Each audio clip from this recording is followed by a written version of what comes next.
This is part 2 of the I know.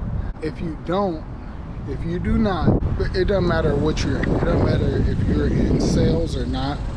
You know, if someone is talking to you, don't use the term I know. It will not only help the conversation go by, right? How to win friends and influence people. Not only will it help the conversation go by smoothly, but you also may not offend someone, you know? So just let the person say what they're gonna say.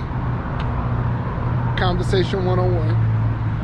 How to have a successful conversation 101. Let the person say what they're gonna say. And then after that person says what they want to say, then you say what you want to say.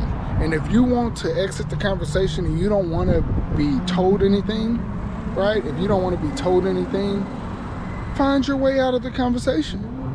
Just find your way out of it. You don't have to talk to anybody, right? You do not have to learn anything. You do not have to take any advice.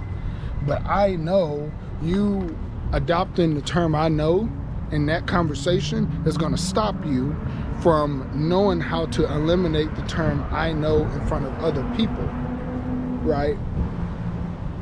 In more vital situations. So just eliminate it. Take my word for it. Eliminate the term I know. You will get a lot further. Conversations will go a lot smoother. You appreciate it. All right, this is Marcus Harbin, MarcusHarbinAutoSales.com. Yeah.